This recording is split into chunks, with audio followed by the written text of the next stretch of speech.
की जय जय श्री राधे। हम लोग कल स्मरण किए थे, देखो भक्तमाल जी में श्री नाभा गोस्वामी जी ने श्री हरिव्यास देवाचार्य जी का जो आचार्य रूप में जो महासिद्ध होने का पराक्रम है,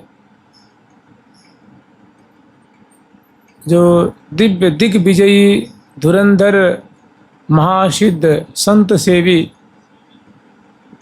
और धर्म रक्षक के रूप में और हरि भजन का प्रताप जो दिखाया है, हरिव्यास तेज हरि भजन बल देवी को दीक्षा दई, कि श्री हरिव्यास देवाचार्य जी का भजन का तेज ऐसा था कि देवता भी उनके सामने, देवियां भी उनके सामने नतमस्तक हो जाया करती थी। तो देखिए कोई बड़ी बात नहीं है ना। देखिए यहाँ तो देवी कह रहे हैं और इनके जो गुरुदेव हैं उनका नाम है श्री श्री भट्ट देवाचार्य जी महाराज, उनका सखी नाम हेतु सखी है। तो भक्तमाल जी में श्री हरिव्यास देवाचार्य जी का जो संत स्वरूप है, साधु सेवी, देशाटन करके धर्म प्रचार करना, धर्म की रक्षा करने, इस सब बातों का इसमें वर्णन किया गया। और कुछ जो उनकी जो जीवन अवधि में कुछ घटनाएं घटी जो अप्रत्याशित ढंग से घटी, ऐसे चमत्कार हुए, उनका कुछ एक दो घटनाओं का वर्णन किया गया है।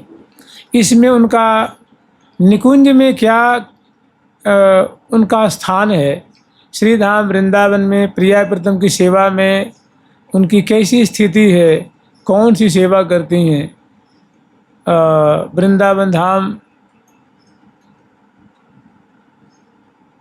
इनको कितना प्रेम करते हैं, प्रिया जी इनको कितना लाड करती हैं, ये कौन कौन सी सेवा करती हैं, इन बातों का वर्णन नहीं किया गया। तो एक दो इनके जो चमत्कारिक घटनाएं हैं उनको स्मरण करेंगे। और इसके बाद में जो हरिप्रिया सखी का जो निकुंज में स्थान है, मैंने जो प्रिया जो कि कैसे प्राणों में वास करती हैं, प्रिया जी से कहती हैं कि सखीरी तो बिन मोही सरैन, कि हे हरिप्रिया सखी, हे हरिप्रिय, तुम्हारे बिना तो मेरा एक क्षण भी काम नहीं चलता है सखी। तेरे बिना तो ना मेरी मंगला होगी, ना स्नान, ना श्रृंगार, न नौका विहार, न बसंत, न होरी, न झूला, न वर्षा ऋतु, न रास, न विराह, न कुछ भी। तू ही तो मुखिया है, तू ही तो अगवानी करती है सखी। तो बिन मोही सरैन, श्री जी स्वयं अपने मुख से कह रहे कि तनक छिन कल ना परेरी, कि हे सखी मुझे तनिक भी एक क्षण भी प्यारे को देखे बिना कल नहीं पड़ती, चैन नहीं मिलता, शांति नहीं मिलती।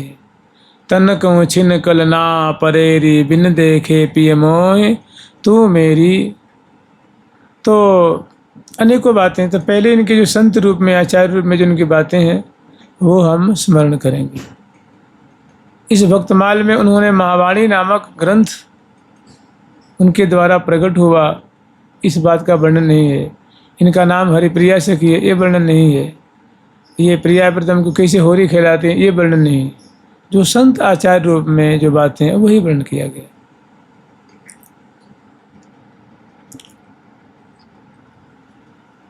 तो कल हम लोग स्मरण किए थे कि जो चटथावल नाम का जो ग्राम था, उस ग्राम में देवी भक्तों के तेज से संतों के प्रताप को सहन नहीं कर पाई, और जो उनके द्वारा जो संत अपराध हुआ था, तो उनने सोचा कि भैया अगर हमारे जो स्वामी श्री हरि पूछेंगे कि बता रही तुझे तो मैंने संतों की सेवा के लिए भेजे थे ना धराधाम पे, और तेने जाके नहीं हमारे संतों को ये दुख दी, कुपित करी, तुमने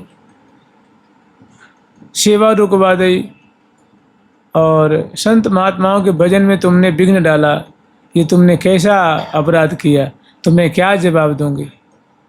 वो मैंने थर थर थर थर काँपने लगी। संतों का तेज सहन नहीं हुआ, भक्तों का अपराध हुआ, अपराध से उनके जो कुंठा शिथिल होने लगे। फिर वो प्रकट हुई और आकर के निहोरा किया और अपराध के लिए क्षमा मार्जन के लिए कहा कि आप हमें दीक्षा दे दीजिए। दीक्षा ले ली।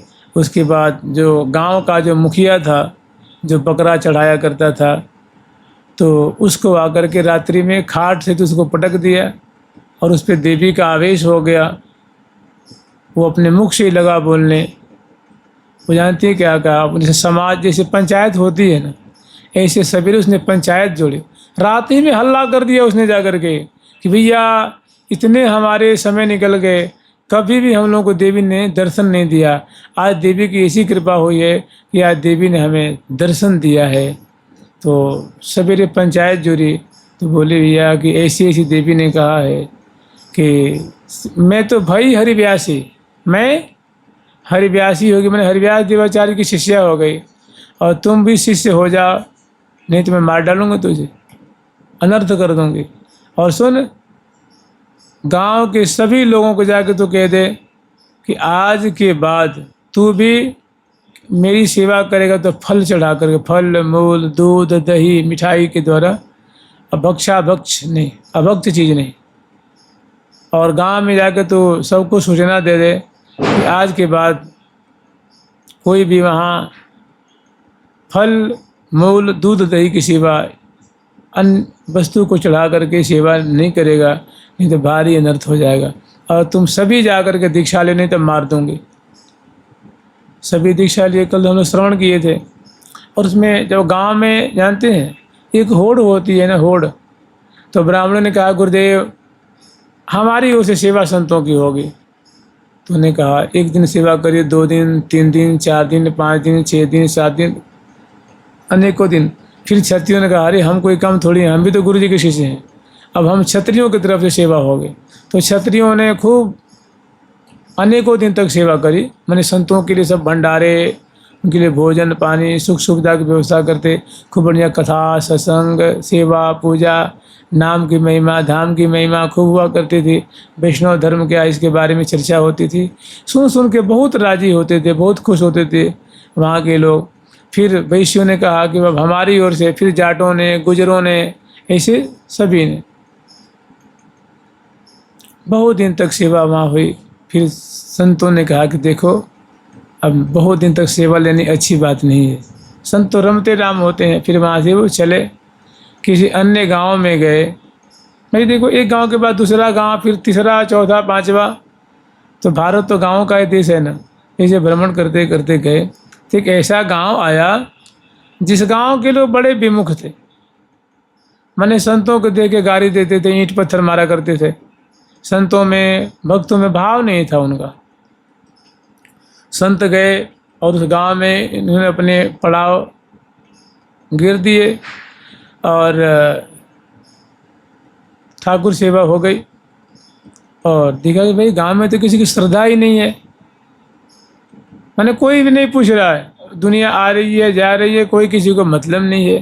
तो लगा कि भाई ये गाँव बड़ा विमुख है, और रात में कहाँ मतलब चला जाए, अब तो चलो।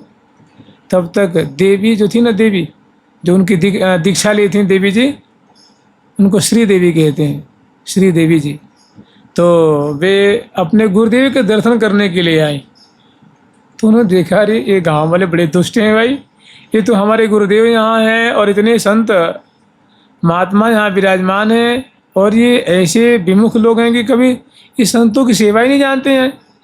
रुको इनको थोड़ी मैं ताड़ना करती हूँ।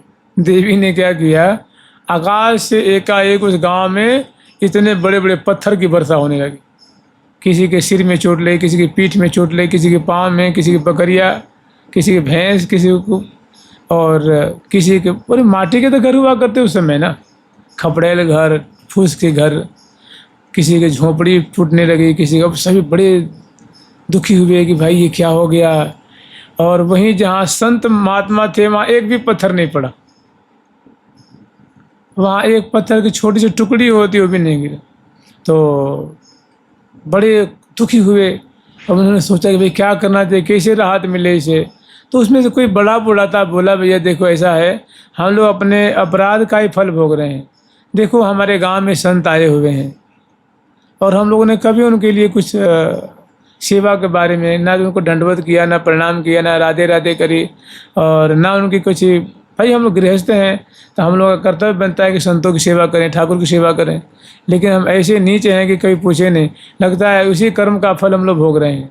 भैया चलो चलो चलो, संतों को प्रणाम करते हैं, क्षमा, अपराध के लिए क्षमा मांगते हैं। तो थोड़ी सी वो पत्थर की वर्षा रुकी तो सभी बेचारे गए और संतों के प्रणाम किए, बोले महाराज हमने से बहुत भारी गलती हुई। और वहाँ जाके देखे महाराज यहाँ का पत्थर कहाँ है, आपके यहाँ पत्थर नहीं पड़ा क्या? बोले ना भैया हमारे यहाँ तो कोई पत्थर नहीं पड़ा है। बोले भाई संतों का ही चमत्कार है। फिर उन लोगों ने बहुत सेवा करी, उनकी बुद्धि शुद्ध हुई और कुछ भाव जगा। फिर लोगों ने सेवा की और फिर वे बहुत दिन तक वे भी सभी दीक्षा मंत्र आदि लिए।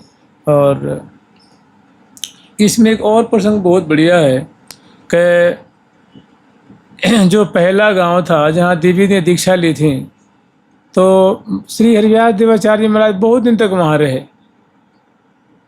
संजोग से क्या, जब श्री हरिव्यास देवाचार्य जी का जो संतों की मंडली अब इस गांव में नहीं आई थी, उससे 2-4 दिन पहले ही एक भंगी का लड़का था, वो अपनी नानी के यहाँ चला गया था और 2-4-10 दिन व्यतीत करके वो आया गांव में।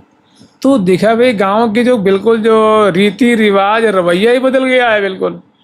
सभी के माथे पे तिलक, गले में कंठी, जप माला, कोई हल चला रहा है, कोई गाय भैंस चला रहा है, कोई खेती कर रहा है, कोई पानी से सिंचाई कर रहा है, कोई आ रहा है, कोई गोबर उठा रहा है, कोई घर माताएं लेपन कर रही हैं। सबके घर में ठाकुर सेवा हो रही है, सभी राधे कृष्ण कृष्ण कृष्ण राधे राधे कर रहे हैं और सभी जो है बड़े मगन हैं।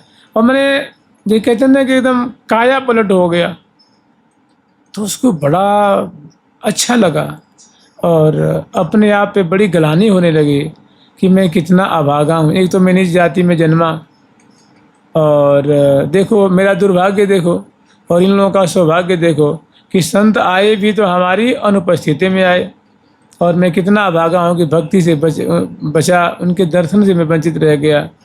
तो पूछा कि भाई ऐसे कैसे हो गया भाई, एक चमत्कार गाँव में कैसे हुआ? तो लोगों ने कहा तुझे पता नहीं है? बोला नहीं भाई, मैं तो नानी के यहाँ गया हुआ था, मुझे क्या पता, अभी तो मैं आया हूँ। तो लोगों ने कहा भैया एक श्री हरिव्यास देवाचार्य महाराज बड़े उच्च कोटि के संत आए हुए, और तुम्हें पता है जो अपनी जो देवी है ना, वो देवी ने भी दीक्षा ले ली है और देवी ने सबको डांट करके फटकार करके सबको दीक्षा दिलवा दी है, और हम सभी अब वैष्णव हो गए हैं और सभी सेवा करते हैं, पूजा करते हैं और रोज़ गुरुदेव का दर्शन करते हैं। तो बोला कि मेरा भी तो मन है दर्शन करने का, मेरे पे कृपा कैसे होगी? तो निकारे वो जो बगीचे नहीं है देवी जी के, उसी में तो संत रुके हुए हैं, आचार्य जी उसी में दर्शन कर जा करके। तो उस समय बड़ा जो पहले के ज़माने में दबदबा एक नहीं था कि जो शूद्र वर्ग हुआ करता था वो थोड़े मंदिर आदि में उसका प्रवेश नहीं था, उस समय की बात है। तो वो जो बगीचा था ना विशाल सा, तो उसकी चारों ओर बाउंड्री थी, और मैंने जो माटी की मेड़ नहीं होती, मेड़ बड़ा मोटा सा मेड़ हुआ करता था पहले ज़माने में, बाउंड्री कह दो। तो पहले भी उन लोगों का उसमें प्रवेश नहीं था। वो लड़का बड़ी श्रद्धा लेके गया कि संत का दर्शन करूँगा, और वहीं जा कर के मेड़ के पास ही अतिशय मैंने दुख हुआ उसको, तो फपक कर रोने लगा। उस समय राजभोग का समय था। श्री हरिव्यास देवाचार्य महाराज उसमें प्रसाद पा रहे थे और सभी संत प्रसाद पा रहे थे, तो रोने की आवाज़ आई। तो श्री आचार्य चरण ने कहा कि भैया अरे देखियो, कोई ऐसो लगे कोई बड़ो दुखी कोई प्राणी रो रहे हुए, जाके देखो तो कौन पे ऐसी आफत आ गई है, जाके पता लगाओ। तो कोई संत गए, जाके देखा तो एक छोटा सा बालक है, वो मेड़ पे बहुत दुखी होकर के रो रहा था। तो उन्होंने पूछा बच्चा तुम क्यों रो रहे हो, क्या कष्ट है तुम्हारे ऊपर? तो बोला महाराज मैं चतुर्थ आश्रमी हूँ और मैं अपने दुर्भाग्य पे रो रहा हूँ। मैं कुछ दिन पहले अपनी नानी के यहाँ चला गया था, उधर से आया तो मैं देखा गांव पे सब पे कृपा तो हो गई है और मैं कृपा से वंचित रह गया। तो बताओ मैं रोऊँ ना तो क्या करूँ, हंसूँगा मैं? मेरा कितना दुर्भाग्य प्रबल है कि मैं वंचित रह गया। तो मेरे पे भी अगर मुझ पे भी आचार्य चरण की कृपा हो जाए तो मैं कृतार्थ हो जाता। वो संत जा कर के श्री आचार्य चरण से बोले कि महाराज, एक भंगी का छोटा सा बेटा है महाराज जी, वो आपका दर्शन करना चाहता है, आप उससे कृपा करके कृतार्थ करें तो महती कृपा होगी आपकी। उन्होंने कहा, एक पत्तल मंगाया और आचार्य चरण जी भोजन कर रहे, प्रसाद पा रहे थे, उसमें से थोड़ी जो प्रसाद था ना दूसरे पत्तल पर निकलवा दिया और निकाल के कहा कि जाओ उसको दे दो। और महाराज वो भंगी जी ही उस पत्तल का प्रसाद पाया ना, जित देखो तित पायो भक्ति सारे, श्रद्धा को सपच आयो पायो भक्ति सारे। सपच तो जे ही प्रसाद को मुख में डाला और उसकी तो स्थिति ही बदल गई। जहाँ देखे वही राधा कृष्ण, डाल में, पात में, मेड़ में, ऊपर नीचे, दाएं बाएं। अब तो महाप्रेमी हो गया जी वो। पायो भक्ति का सार क्या है जी? भक्ति का सार प्रेम है ना, उसको भगवत प्रेम प्राप्त हो गया। कभी तो उन्मत्त होकर रोवे, कभी गावे, कभी हंसे। वाग्गद गदा द्रवती यस्य चित्तम, कभी रोता है कभी हंसता है। रुदती हंसती क्वचिच्च, अब उसकी ऐसी विचित्र दशा हुई, निहाल हो गया हो।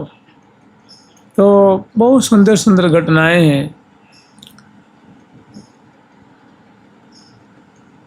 और फिर श्री हरिव्यास देवाचार्य जी की जो यात्रा थी ना, संतों की जमात, फिर आगे किसी अन्य ग्राम, फिर तीसरे चौथे पांचवें, पूरे भारत में वो अलख जगाते फिरते, वैष्णव धर्म का प्रचार करते और नीति नियम, स्त्री धर्म क्या है, ब्राह्मण धर्म क्या है, क्षत्रिय धर्म क्या है, वैश्य धर्म क्या है, ब्रह्मचर्य क्या है, गृहस्थ धर्म क्या है, वैष्णव धर्म क्या है, और सेवा पूजा कैसे होनी चाहिए, नाम कैसे जपना चाहिए, कीर्तन कैसे करना चाहिए, और स्वाध्याय, मैंने सारी जो बातों का शिक्षा, उनकी शिक्षा दिया करते थे, समझाते थे, बताते थे। और स्वधर्मे निधनम श्रेय पर धर्मो भयावह, कि अपना असधा हुआ धर्म भी बड़ा कल्याणकारी होता है और दूसरे के धर्म बड़ा सदा हुआ हो, परिष्कृत दिखता हो, वो भी धर्म कष्ट देने वाला भयावह होता है। यानी स्वधर्मे निधनम श्रेयम, अपने धर्म में मर जाना कैसा है? कल्याणकारी है। और दूसरे का बढ़िया धर्म हो उसमें मरना हानिप्रद है। माने सनातन धर्म का उपदेश किया करते। और ऐसे चलते चलते चलते चलते एक बार क्या हुआ कि दक्षिण जो केरला कर्नाटक का क्षेत्र है ना, वहाँ संतों की यात्रा चली गई। तो दक्षिण में एक बहुत बड़े साधु सेवी ब्राह्मण देवता थे। वे कभी अपने बच्चों को वृंदावन लेके नहीं बच्चों को लेके नहीं आते थे। वो कई बार वृंदावन आते थे और यहाँ से जब जाते दर्शन करके तो कालीदह के बारे में, बंसी भट्ट के बारे में, सेवा कुंज के बारे में, चीर घाट के बारे में, किसी घाट के बारे में, धीर समीर के बारे में, निधि बनराज के बारे में जाके बच्चों को बताते थे कि वहाँ ना जमुना जी प्रवाहित होती हैं। और देखो वो वृक्ष आज भी है, इस पे ठाकुर जी ने चढ़ के गेंद खेली थी और काली नागकुन उन्होंने उसका उद्धार किया था, जिस पे बैठ करके बंसी बजाया करते थे, जहाँ रास लीला किया करते थे, वो सब जगह है। तो बच्चे उनके उस ब्राह्मण देवता के दो बालक थे, एक का नाम गोपालन था और एक का नाम रामचंद्रन था। तो बच्चे छोटे छोटे थे और जो पंडित थे ना वो बड़े विद्वान और नीति शास्त्र के ज्ञाता थे। राजा के वजीर पद पे थे। वजीर कहते मंत्री को। जब पहले राज प्रथा थी ना तो उनके मंत्री हुआ करते थे। तो पंडित जी राजा के मंत्री पद को सुशोभित करते थे। तो कभी कभी छुट्टी लेकर के वृंदावन आया करते थे और यहाँ से जा करके वृंदावन के बारे में बच्चों को बताते थे। तो कोई बच्चा मानो 12 साल का था और कोई बच्चा 8 साल का। तो वो बच्चे सोचते कि हम भी जब बड़े होंगे ना तो वृंदावन जाएंगे तो दर्शन करके आएंगे। एकाएक क्या हुआ, कुछ वर्षों के बाद वो पंडित जी का स्वाभाविक आकस्मिक उनका निधन हो गया। और उनके जो उनके बेटे थे रामचंद्रन, वो बड़े बेटे थे, बड़े होनहार, बड़े विद्वान, माने पिता के समान ही गुणवान थे वो लगभग अब उनकी अवस्था 20 वर्ष की हो गई थी। तो जब पिताजी का निधन हो गया तो राजा बड़े चतुर थे, बड़े समझदार थे। उन्हें सोचा भाई अब इस मंत्री पद पे किसको बैठाया जाए। तो उन्होंने देखा कि पंडित जी का जो बड़ा वाला बेटा है ये बड़ा होशियार है, बड़ा चतुर, बड़ा विद्वान है और किसी भी परिस्थिति को कैसे संभालना चाहिए अच्छी तरह से जानता है। तो उसी रामचंद्रन को उन्होंने मंत्री का जो पद है वो प्रदान कर दिया। अब तो मंत्री का जो भार इन पे आ गया, रामचंद्रन पे।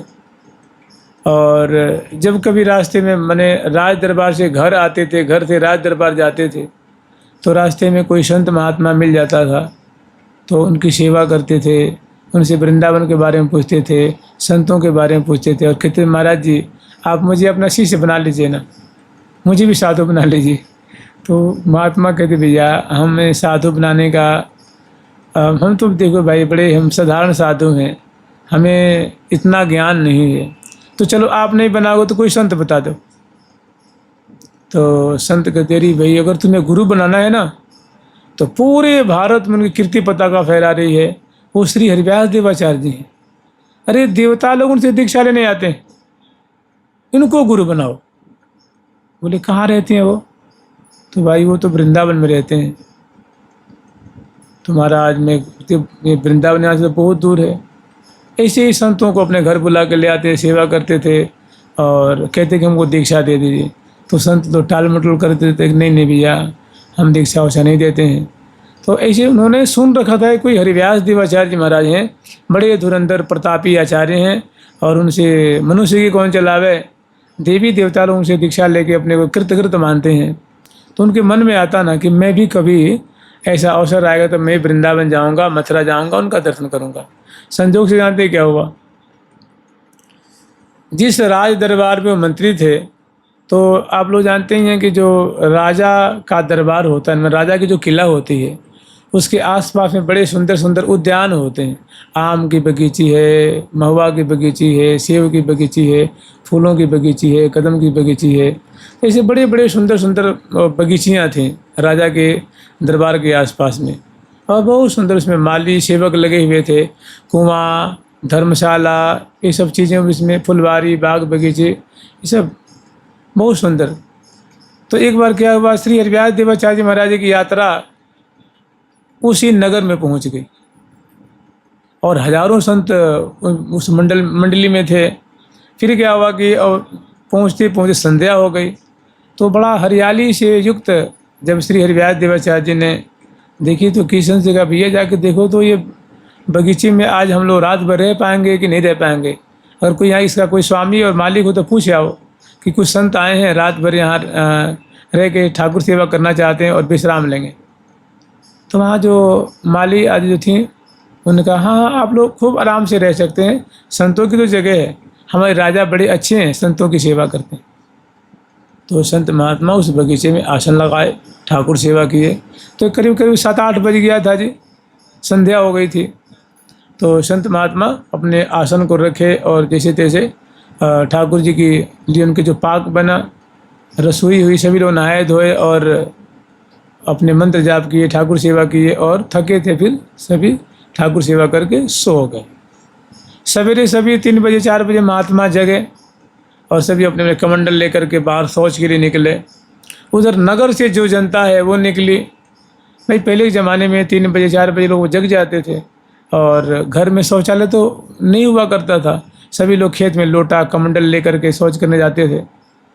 तो इधर से संत और उधर से गांव नगर की जो जनता, और नगर में हल्ला हो गया अगर ये संत आए हैं, महात्मा आए हैं, साधु आए हैं, साधु आए हैं। हमारे कानाफूसी होते बात मंत्री के पास, मंत्री से राजा के पास पहुंची। तो वो राजा बहुत भेंट लेकर के और अपने मंत्री और कोई जनता को लेकर के बहुत गाजे बाजे के सहित आए और श्री हरिव्यास देवाचार्य महाराज के दर्शन किए, उनसे उपदेश प्राप्त किए। उसी में संग संग में जो मंत्री थे ना रामचंद्रन, वे भी आए, जो हरिव्यास देवाचार्य महाराज का नाम सुन रखे थे। आए, उन्होंने आकर के दंडवत प्रणाम किया और जितने दिन रहे खूब सत्संग लाभ किया।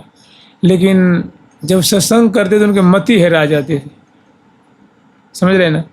मैंने इतने उसमें मशगूल, इतने खो जाते थे भगवान की बातों में, नाम की महिमा में, धाम की महिमा में, ठाकुर जी की जो चर्चा, उनको सुध ही नहीं रहती। उनको लगता कि पता ना अगर दिन रात बहुत लंबे हो जाते तो बहुत बढ़िया हो।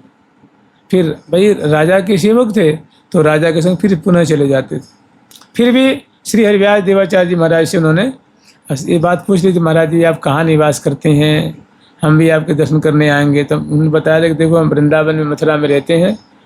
और इस प्रकार से बात हुई थी।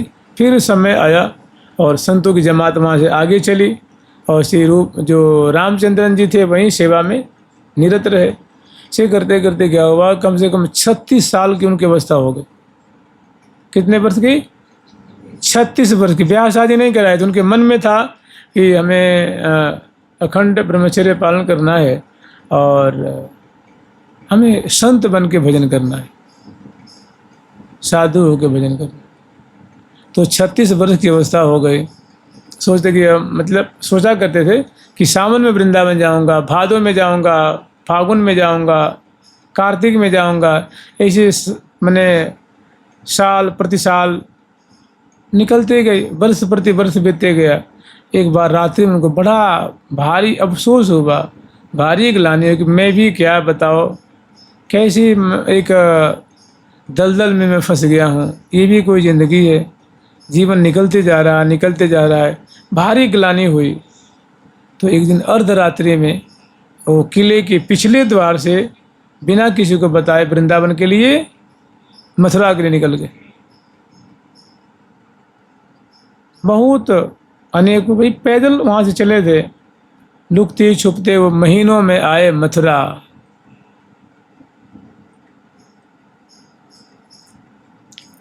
पता लगाते गए जहाँ गद्दी थी निम्बारकाचार्य महाराज जी की, वहाँ गद्दी पे गए तो उससे कुछ वर्ष पहले 5 बरस 7 बरस 4-5 बरस पहले मान लो श्री हरिव्यास देवाचार्य निकुंज चले गए थे। उन्हें ठान रखी थी मैं गुरु बनाऊंगा तो इन्हीं को बनाऊंगा। और जब आए मथुरा तो आश्रम में गए तो लोगों से पूछा कि भाई स्वामी जी कहाँ हैं, मैं दर्शन करना चाहता हूँ। बोले जाइए अंदर स्वामी जी हैं ना। तो उनके पास गए, प्रणाम किया। उस समय श्री परशुराम देवाचार्य महाराज विराजमान थे गद्दी पे। तो उन्होंने पूछा कि महाराज जी स्वामी जी कहाँ हैं। तो जो सेवक थे बोले अरे कैसी पागल हो गए हो, यही तो स्वामी जी हैं। बोले ये नहीं है, जो स्वामी जी हमको वहाँ मिले थे उनका क्या नाम था। तो उनका कि उनको परम पूज्य अनंत श्री विभूषित, उनका नाम श्री हरिव्यास देवाचार्य महाराज था। बोले नहीं नहीं, वो स्वामी जो बड़े स्वामी जी थे वो तो 4-5 साल पहले उनका धाम वास हो गया। और ये सुनते ही वहीं मैंने अतिशय दुखियों के मूर्छित हो गए। तो श्री परशुराम देवाचार्य ने देखी तो बड़ा कोई होनहार और बड़ा संस्कारी बालक लगता है भाई ये तो लड़का। उन्होंने उनको उठाया, हृदय से लगाया, बोला कि भैया ऐसी क्या बात है। बोले महाराज जिनको मैंने अपना सर्वस्व दे चुका था, तन मन प्राण गुरुदेव को मैंने दे रखा था, और जब गुरुदेव नहीं है तो मैं भी अब शरीर नहीं रखूँगा और गुरुदेव के नाम से शरीर त्याग दूँगा। क्योंकि हमने ठान रखी थी गुरु बनाऊँगा तो इन्हीं को बनाऊँगा, और गुरुदेव तो धाम चले गए। तो उन्हें बहुत समझाया कोई बात नहीं, आपकी दीक्षा आदि हो जाए, क्यों चिंता करते हैं। बोले नहीं महाराज अब तो जो होना होगा अब आगे होगा। तो जमुना किनारे जा कर के वो मथुरा में जमुना जी है ना, वो जमुना किनारे वो जो झाड़ी होती है ना, जब बबूल की कीकर आदि की झाड़ी होती हैं। भाई नदियों में सब जगह घाट थोड़ी ना बना होता है जी, तीर्थों में घाट होता है। जैसे मानो काशी में घाट है, वृंदावन में घाट है, अयोध्या जी में घाट है। और जो अयोध्या से कहाँ वो जा रही हैं तो सब जगह घाट थोड़ी ना बना हुआ है। वो तो खेत से, जंगल से, पर्वत से, पहाड़ से निकलती निकलती नदियाँ जाती हैं। तो जमुना किनारे झाड़ी थी, वहाँ उसी में बैठ गए और गुरुदेव का नाम जपने लगे। अन्न जल छोड़ दिया और जपने लगे श्री हरिव्यास देवाय नमः, श्री हरिव्यास देवाय नमः, श्री हरिव्यास देवाय नमः, श्री हरिव्यास देवाय नमः। एक दिन